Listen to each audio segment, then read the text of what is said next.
Welcome to this episode of the Partovi Effect. My name is Mrs. Madi Partovi. And I'm Dr. Ryan Partovi. The first thing I wanted to talk about Okay. in terms of why we eat the way we eat and what makes this approach so distinct, right? Okay, Because right. that's But what you were talking I'm about. gonna mention like who it's for. So I Okay, mentioned two divergent groups of people for whom it sure. is intended for.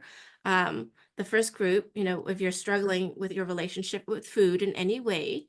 The second group of people that are already on that pathway and just want to dial in specifically with precision, what is optimal for your DNA. Okay. Also, I'm going to add a third group of people, people who want to optimize their fertility. So, oh my gosh, this is a kingpin. Okay, you start here, and you're going to start really optimizing your hormones. Can you speak to that scientifically? Sure. I'll get I'll get right on that. It's like we got Samantha from Bewitched here. Another great classic TV show for you Zoomers to go check out. All right. Um, but no. You really have One to minute. you just have to go ahead. 1 minute. Oh, that's fine. Yeah. You just have to ask yourself, now you're putting time limits on me? Oh no, I just want to stay with the groups of people, Right, and then I'm right, gonna right. go. I'm gonna You want to keep the flow moving. I Yes. get it. So, the see, now you put a time limit on me. My brain just goes, I'm No, it's in another time okay. zone. Um, I was listening to this podcast. I'm sorry, I have to. I was listening to a Lex Friedman episode where he was talking about how he couldn't do the SAT verbal, which I actually got a perfect score on, but he couldn't do the SAT verbal because he was like freaked out by the time limit. And English was his second language, which I totally get that. And obviously he did perfect on the math, which I did not do perfect on the math, but I had still a pretty good score. Anyway, point is, um, he freaked out with the verbal because of the time limit. I'm like, dude, I get it. Time limits that's the worst. So I definitely don't like time limits, which because they kind of I get short circuited by them. Um, what were we talking about again? Oh, You, fertility. That's right. The real thing is you have to ask yourself, why do we have the worst rates of fertility ever in the history of our country? Why is today like the worst day in terms of sperm count, the worst day in terms of birth rates? I mean, some of it's cultural for sure. Totally get that. But the answer is real simple. I can say one word: modernity, right? The stuff that we have developed over the last, say, 100 years, ever since the birth rate started to go down. And it's everything from the toxins that we put on our bodies, in our bodies, on our food, you know, all of that wonderful stuff, as well as not actually wonderful, just so we're clear for those who don't quite get irony or sarcasm. Um, Again, English second language, that's a real issue. I totally get it. And the other thing I would say is, as people have sort of moved away from their ancestral homes and they've come to the United States and sort of adopted the American diet, whatever that is, bad for you, basically, is the easiest way to explain that. You end up with people really diverging from like genetically and epigenetically the foods that are going to most nourish them. And that's really what we're trying to do here. It's not necessarily like, oh, I'm from, my ancestors are from Germany or Iran or, the UK or whatever. So I'm going to try to eat some weird amalgamation of those three countries' food, but really figure out, okay, on a genetic epigenetic basis, like what really does my body need in terms of what's going to nourish me, what's not. And you know that's obviously a much deeper conversation than I can get into in 1 minute, but that's the high level broad strokes answer to your question. Thank you. That Sure. was beautiful. Okay. The next group of people are the ones that have been struggling with their weight, either their entire lifetime, or you're struggling with like the last 10 to 20 pounds and like you just can't get it off. Or you've been on the O word, ready? Oh, oh, Ozempic Ozempic. train. Oh, got the last Oh. part. We're not doing it again. Okay. Ah, all right. It's not a laughing matter for a lot of people, you know, because you're on the Ozempic train, and then, you know, the way that allopathic medicine does it is that they give you, you know, the dose, and then they crank it up, and it has consequences. You know, there's another conversation about microdosing it, and the cases that that would be. Well, let's talk about the consequences first.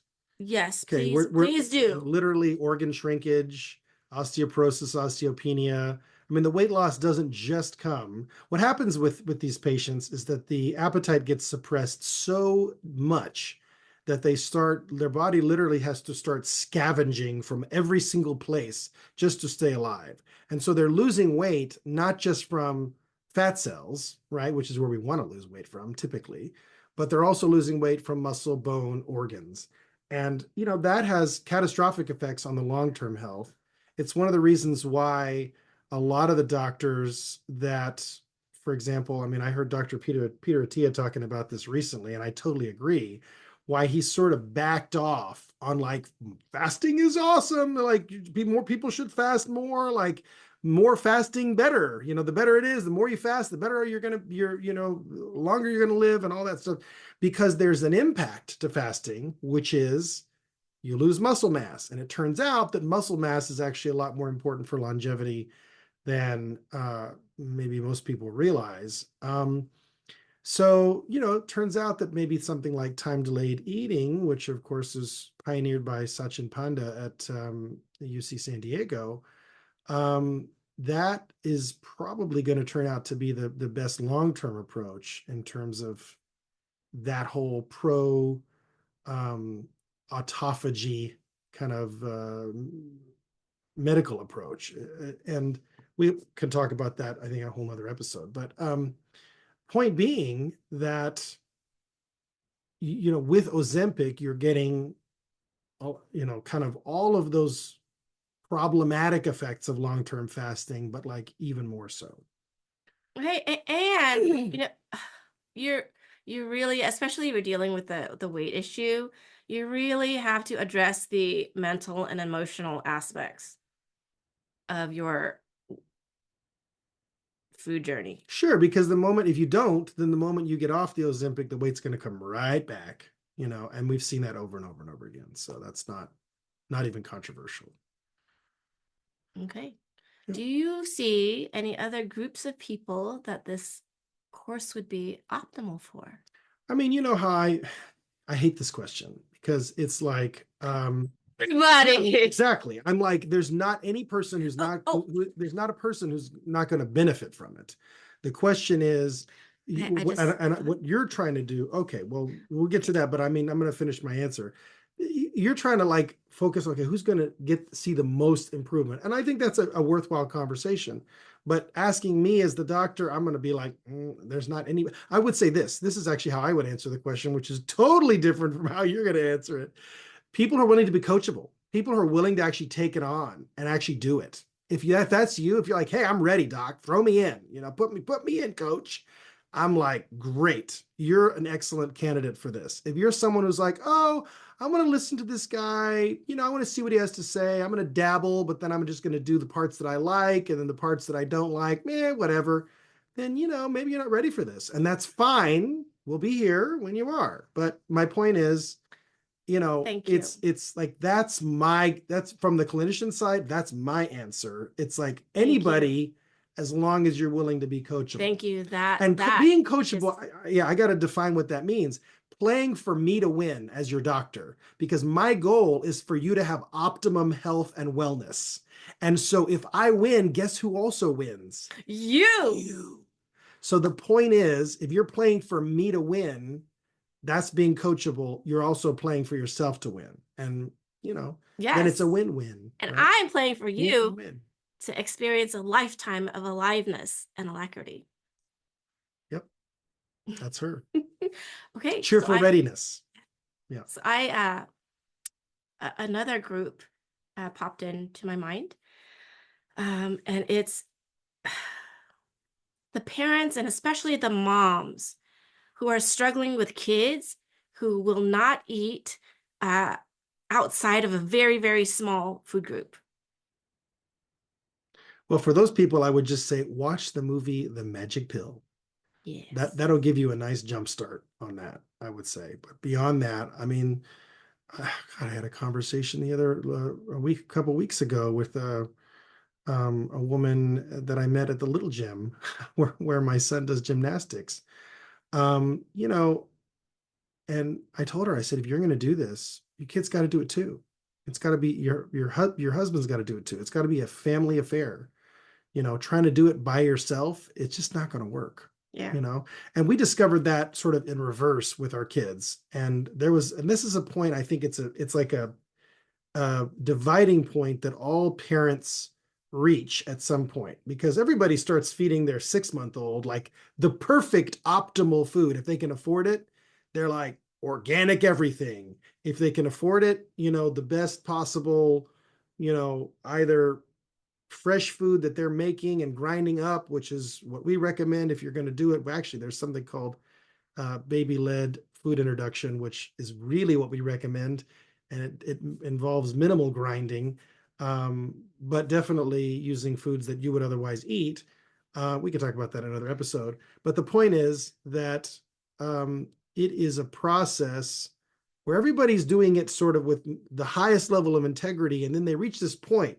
It's usually when their kid is maybe 2, 3 years old, where it's like you can no longer feed your child something different than what you're eating. And at that point, you have a choice. Your choice is either up your game and eat healthier, or let your kid eat crap. And most people let their kids eat crap. And it's kind of disheartening. I mean, it's really disheartening for us because we see the impact of it. Or there's, fatigue, like lunch packing fatigue for the moms that, oh my Sure. God, what am I going to feed them for breakfast and lunch and dinner today? Yeah. And so this And is, thank you, by the way, for dealing with that literally every day. I mean, the lunch part, right? yes, yes. Yeah, that's it's a load off my back for sure. Ah.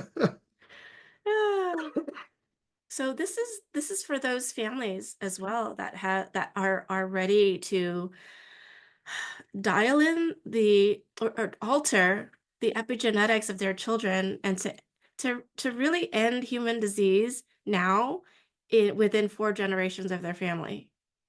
Like how mind-blowing is that?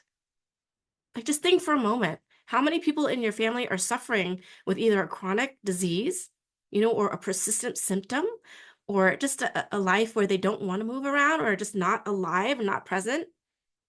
Just for a moment, just think about that. Like what this would give you access to. And I'm thinking about pregnant women too. My gosh, this would absolutely alter. Like if you started eating for your DNA, like wow, and you're pregnant, it would start there. Well, and not Like, just for your DNA, but actually in a way that alters the gene expression, because DNA alters less than 1% per generation. In other words, there's pretty high fidelity in what gets transmitted via DNA, but through gene expression, there's about 5 to 10% alteration per generation, mhm. which is why we can make these claims like after 4 generations of eating this way and really targeting turning certain genes the volume up, turning other genes the volume down, we feel very confident, frankly, because it's been done in animals, that we can eliminate chronic disease, literally. And then for So those, yes, for those why parents not? that for those parents Why that not are in dealing, humans too? yes, why not in humans too? So for those families that are dealing with children with persistent ear infections, getting sick constantly, this could absolutely support you. Ryan's friend is getting his tonsils removed tomorrow. Mm, yeah. Yeah, and Well, and I think one of the challenges there is, I mean, look, one of my colleagues that is a good friend of mine had her child's tonsils removed. And I think that there gets to be in some people some resignation. And so what I would say is when you're talking about tonsillitis, it's not as simple as just diet. So I don't want to okay, oversimplify this because I know that like my colleague, for example, her son, they did all the diet stuff, right? okay, Now, what I suspect in that case, which I haven't talked to her about this, so Ginger, if you're listening, sorry, But what I suspect in that case is that it may have been a situation of biotoxin illness that was undiagnosed because they were living in Connecticut, and there's a lot of moldy buildings that have been around for 100+ years in Connecticut, and so there's like kind of an under appreciation, under recognition of that, and I think an underdiagnosis of it. And so that's my suspect. I think he was dealing with chronic inflammation, Okay. probably from biotoxin. And so that's a whole other piece, which we'll talk about. I'm sure we'll do a series on toxins. And would And you say that most cases of tonsil removal could have been mitigated by an optimal diet? that's a good question. I'm hesitant to answer it because I don't really know. I would, if I had to guess, I would say around 60% of them Okay. are probably avoidable if people get on the right diet and take fish oil, high dose fish oil, and they really, quercetin and sort of do the things to kind of reduce the inflammatory response, assuming that it's more of that kind of allergic, inflammation, then I think yes. Now, if it's more of an innate immune system, I suspect that the other 40% is going to be more environmental. Sometimes that can be environmental allergens. So things like, I'm allergic to the pets that are in the house. It could also be allergic to pollen from trees, from grass, from weeds. So there's those kind of allergies as well. Now, those are often worsened by diet. And you can see that, if you sort of Compound. again work on the genetic and epigenetic elements of the diet, then you can absolutely reduce inflammation to the point where maybe those allergens are less of a problem, or the threshold at which you have to, the threshold of exposure gets higher before you have symptoms, which is means you're less affected by them.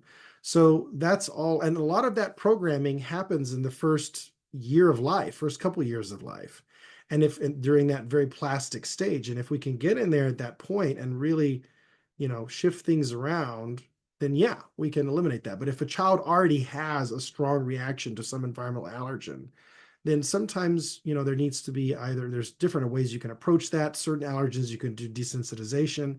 If it's a biotoxin type thing, you got to get them out of that environment and then do binders to help eliminate the biotoxin. But yeah, I mean, I would say that by and large, whether it's a toxicant, man-made toxin, or whether it's a environmental, um, a sort of biotoxin, basically, or whether it's an allergen. I mean, those would account for maybe about 40% of cases. And there's tremendous overlap. Like if we were going to do a Venn diagram of like where diet affects and then where environment affects, it's like, there's a huge overlap there in the middle, because diet fundamentally is part of your environment. What you're eating is literally part of what your body is getting exposed to, right? Does that make sense? Mm-hmm. Yeah. So I know you didn't expect that long explanation when you brought up tonsillitis, but that's Thank you. that's what you get. Yeah. That's what you get. That's what you get. A Speedy, speedy, speedy speedy delivery. delivery. All right. Do Zoomers know what that show They is? they have no idea. Oh Those my those poor gosh. Zoomers. Some of them might if they have, parents that were tapped in, but I don't know where they would have accessed it back in. Mr. Rogers' Yeah, Neighborhood. Mr. Rogers' Neighborhood, for those Please. who Yes. don't know. Poor you, Okay, so poor are children who missed out on Mr. Rogers. are That's what we I would clear say. about the groups of people? I actually would recommend that all people who missed out on Mr. Rogers go and like watch about a dozen episodes at Mm. least, so that they can like get that for their childhood. Like put themselves in the mind of a 5-year-old and like allow your inner 5-year-old to go and like experience that show, because I mean, I still love watching it as an adult. So, Wow, that you is know, such a powerful invitation, actually, yeah. to do some inner child, Hmm. you know, Yeah. healing. Yeah. Just like imagine my childhood if this had been what I had watched. And I think it's something even from like if you grew up if you grew up in English second language or you were in another country, still valid, right? Like watch some Mr. Rogers, right? Watch all of it as far as I'm concerned. Mhm. At least a dozen episodes. Well, I'm going to invite us to take a deep breath and close your eyes. And if there's another group of people that reveals themselves that this would be optimal for, that was specific and targeted. Hmm.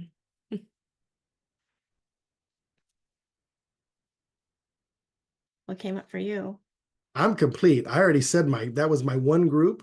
That's I'm good. So the specific groups, that's more your process, and I'm happy. I'm here for it. So Yeah, the only thing that I could see during that moment was the food that exists in public schools, prisons, and nursing homes.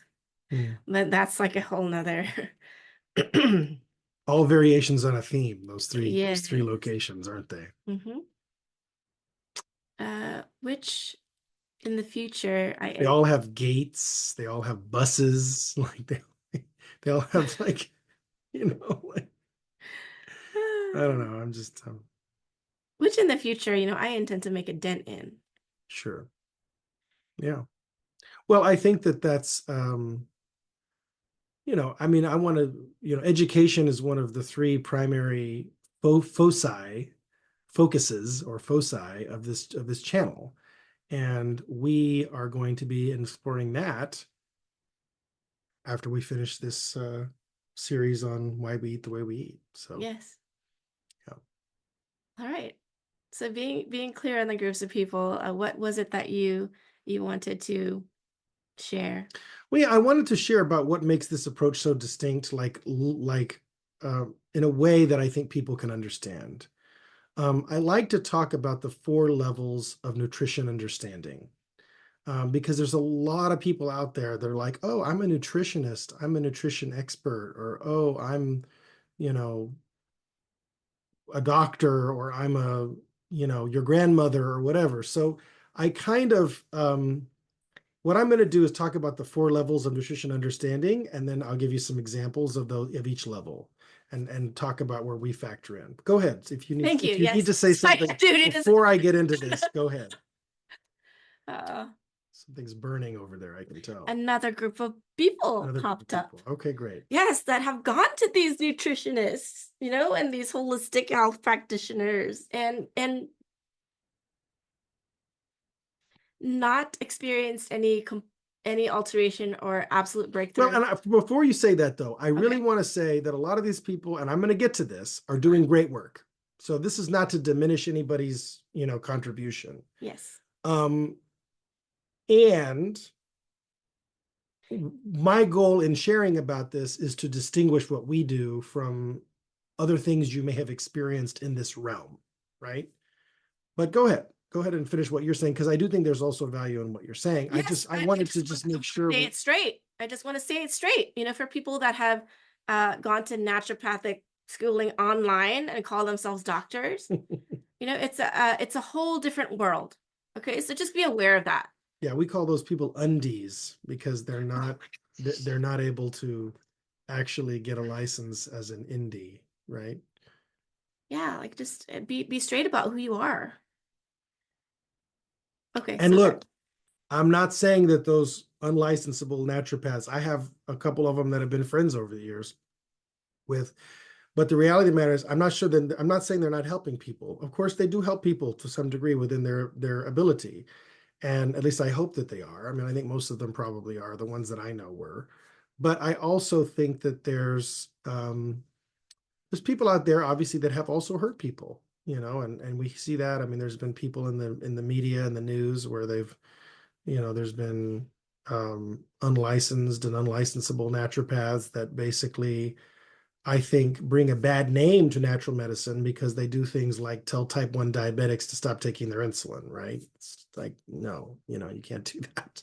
You may be able to decrease the amount of insulin depending on what they're eating and depending on what other, treatments and medications you have them on. But if you're an insulin dependent diabetic, you're probably insulin dependent. I mean, unless you catch it super early, and that's a whole other conversation, which we can talk about another time. And I actually know some people who've done that. But yeah, I mean,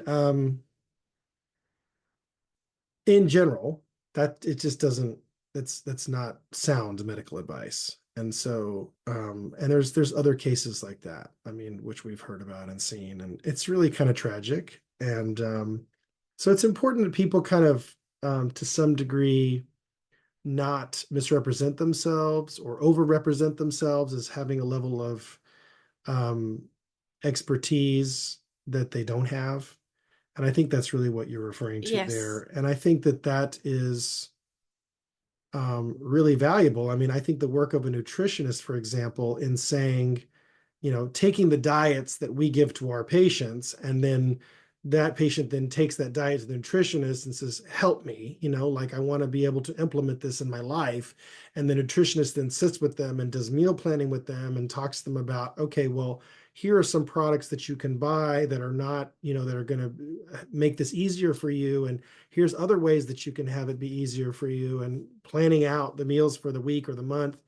That's tremendously valuable for people. So I would in no way diminish that. And I think it's actually a really valuable asset and an adjunct to everything that we're doing, because I can't always be there in everybody's kitchen to help them, actually implement my advice. I give that to them and I say, okay, well, run with it. And I think nutritionists can fill a valuable role in sort of being that person who can be with them on a day-to-day basis, or at least a week-by-week basis, and sort of help them navigate the actual practical realities of implementing a physician prescribed nutrition plan.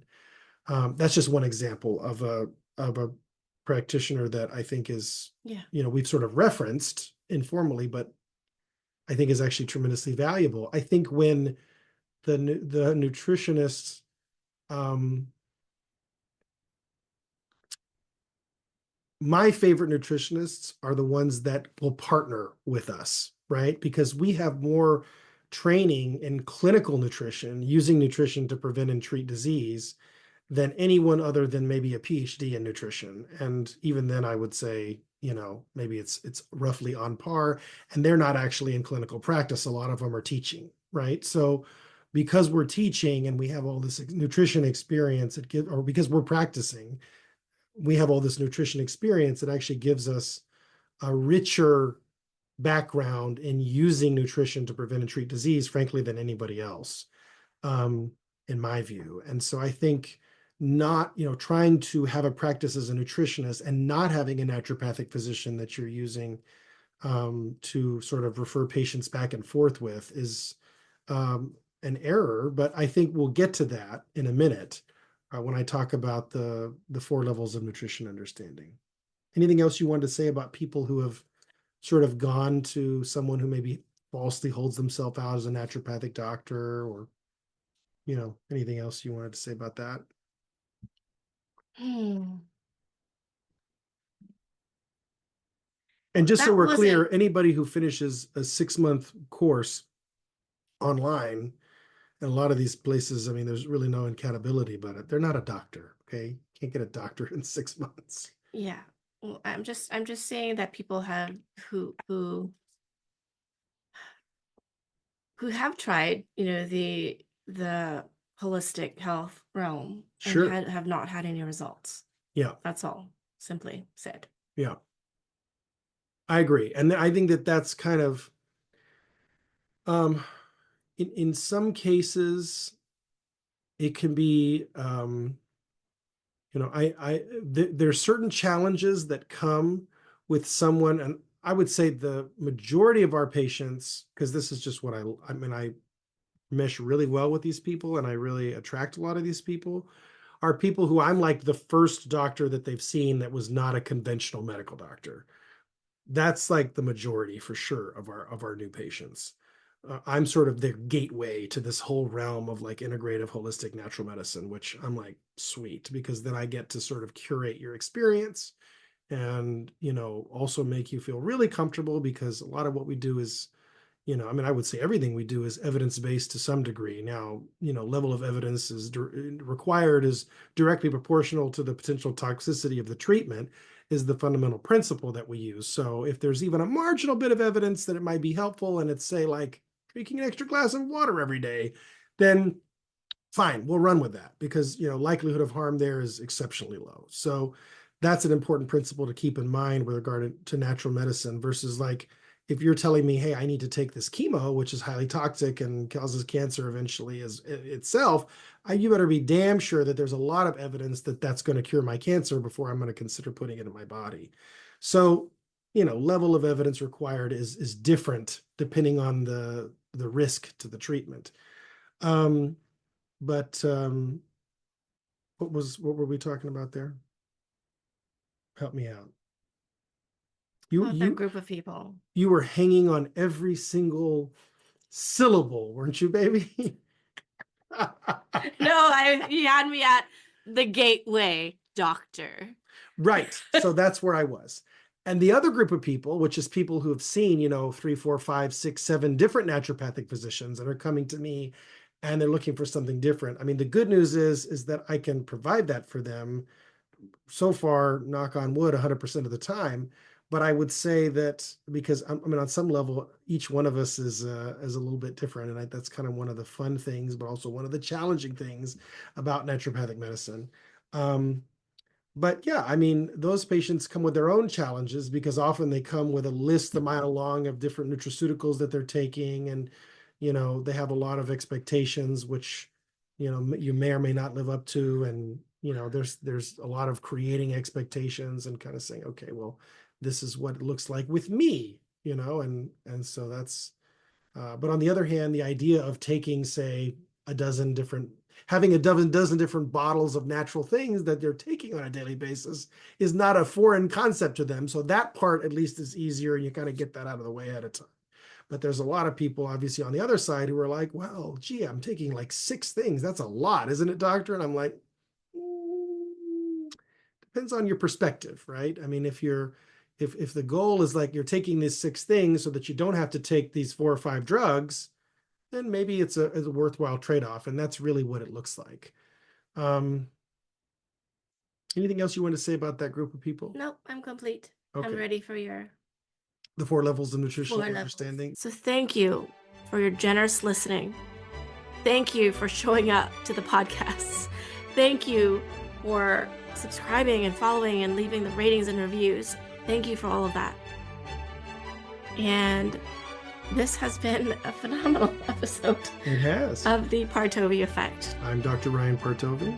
And I am Mrs. Madi Partovi. Thank you for joining us. Be well.